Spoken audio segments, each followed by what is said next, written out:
Somewhere in a dusty Japanese repair manual from the 1970s, buried between carburetor diagrams and hand-drawn torque charts, there's a technique so simple, so cheap, and so overlooked that modern drivers have almost completely forgotten it exists. It doesn't require a mechanic. It doesn't require a computer. It costs about $3.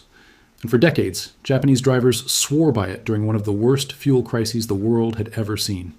The question isn't whether it works. The question is, why did we stop talking about it? Before we go any further, let's be straight with each other. What you're about to hear isn't magic. It's not a miracle fix. And it's definitely not a one-size-fits-all solution for every vehicle on the road. This video is built on historical research, older automotive literature, and documented practices from a specific era of vehicle engineering. What worked on a 1974 Toyota Corolla may behave differently on a modern fuel-injected engine, and that matters. Local regulations, vehicle warranties, and emissions compliance vary by state and by car. Some methods discussed here may not be appropriate for newer vehicles or certain engine types. If you're ever unsure, and I mean ever, consult a licensed mechanic before making changes to your fuel system. Your safety is always the priority here at Fixvival Secrets. We're not here to promise results. We're here to open the door to knowledge that time quietly closed. What you do with that knowledge is your call. Now, let's go back, way back to 1973, October 1973. The Arab oil embargo hits the Western world like a freight train. Gas stations run dry, lines stretch for miles. Prices spike overnight. And ordinary people, families, truckers, factory workers, are suddenly desperate for answers. In the United States, the speed limit drops to 55. Carpooling becomes a national movement, and Detroit scrambles to redesign everything. But in Japan, something different happens. Japan imports nearly all of its oil. They feel this crisis at a bone-deep level. And Japanese drivers, known for their methodical, engineering-minded culture, begin doing something that American drivers largely overlook. They go back to basics. Japanese mechanics and everyday drivers begin circulating a collection of low-cost fuel-saving methods, some handed down from older engine traditions, some newly adapted. Among these methods, one keeps appearing in automotive circles, small print magazines, and garage conversations across the country. It involves water. Specifically, a controlled minimal introduction of water vapor into the air intake of a gasoline engine. They called various versions of it mist injection or water-air induction. And the concept, as strange as it sounds, is not as new as you might think. Here's where it gets interesting. Internal combustion engines run hot, brutally hot, and one of the biggest enemies of fuel efficiency is something called pre-ignition, sometimes called engine knock. It's when the air-fuel mixture in your cylinder ignites too early, before the spark plug fires, robbing you of power and wasting fuel in the process. Heat is the trigger. Lower the combustion temperature and you reduce the likelihood of pre-ignition. The engine runs smoother. The combustion cycle completes more efficiently. Now, water has an extraordinarily high heat absorption capacity. It absorbs thermal energy rapidly as it turns to vapor. When a tiny, controlled amount of water vapor is introduced into the intake air, and we are talking about a very small, carefully measured amount, it slightly lowers the temperature of the incoming air fuel charge.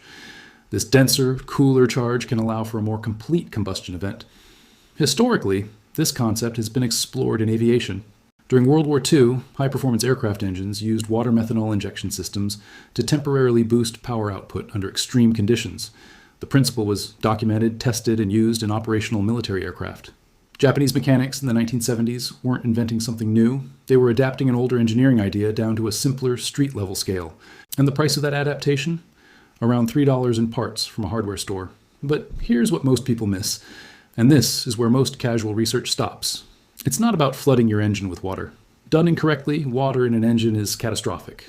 We're talking about vapor, controlled, minimal. And in vehicles of that era, often simple enough to construct from basic tubing and a small reservoir, the science is real. The application is what requires precision.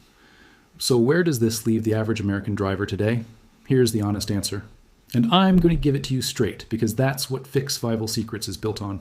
Modern fuel-injected engines are extraordinarily sophisticated. They have knock sensors, oxygen sensors, variable timing systems, and engine control units that make thousands of micro-adjustments every minute. Many of the problems that older carbureted engines faced, the problems this method was designed to address, are already being managed electronically. That doesn't mean the concept is dead. Commercial water methanol injection kits do exist today. They are used in performance tuning, in some diesel applications, and in certain high compression setups. Researchers have continued to explore the principles. Results, as always, vary by vehicle, climate, and installation quality.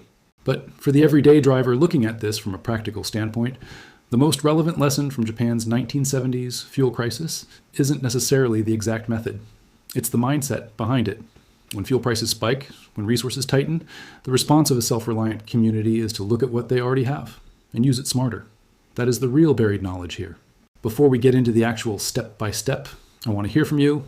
Drop your state in the comments right now. Are you dealing with high gas prices where you live? Have you ever tried any kind of fuel-saving method, DIY or otherwise? Did you actually see a difference? Because this channel is built on real conversations, not just information flowing one direction.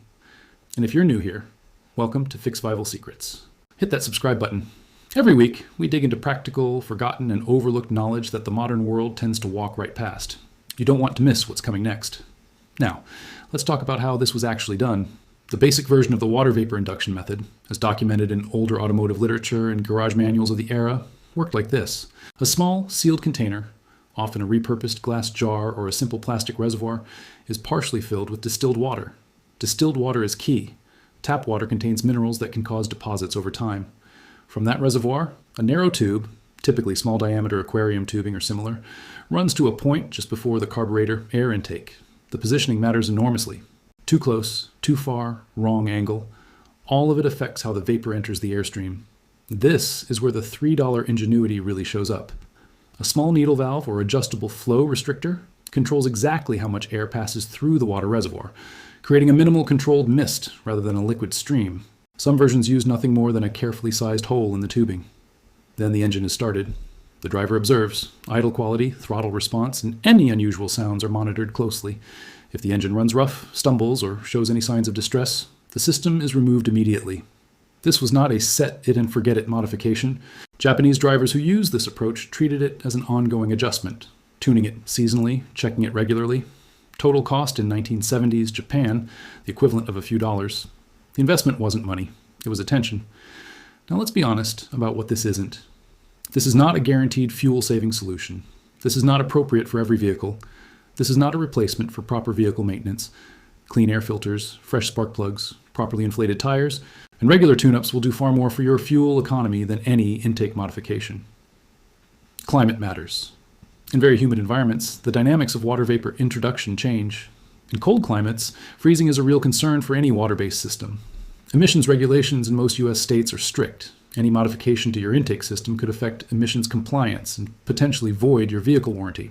Know your local laws before experimenting with anything, and if you're driving a vehicle made in the last 25 years, the better path is to understand what your engine control system is already doing and work with it, not around it. The value of this piece of history isn't in copying it exactly. It's in understanding the principle that heat management, air quality, and combustion efficiency are levers that exist, and that resourceful people have always found low-cost ways to work with them. Here's what I want to leave you with. In 1973, when the world's oil supply was suddenly in question, ordinary Japanese drivers didn't wait for corporations to fix the problem. They didn't wait for the government to hand them a solution. They sat in their garages, they cracked open old manuals, they talked to each other, and they engineered their way through it with what they had. $3, a jar, some tubing, and a deep understanding of how their engines actually worked. That's the Fixvival spirit. Not recklessness, not conspiracy. Just practical, earned, self-reliant knowledge, applied carefully, honestly, and with respect for both the machine and the person operating it. Everything in this video is presented for educational and historical purposes only. We make no guarantees about results, compatibility, or safety for your specific vehicle or situation. Always consult a licensed automotive professional before modifying any vehicle system. Verify local emissions laws. Prioritize safety above all else. This is Fixvival Secrets. And our job is to hand you the knowledge. What you build with it is yours. If this video made you think, share it with someone who still believes self-reliance is worth something. Subscribe if you haven't already. And stay tuned, because next time we're going back even further to uncover another forgotten method that modern convenience quietly retired. The knowledge is still out there. We just have to go looking.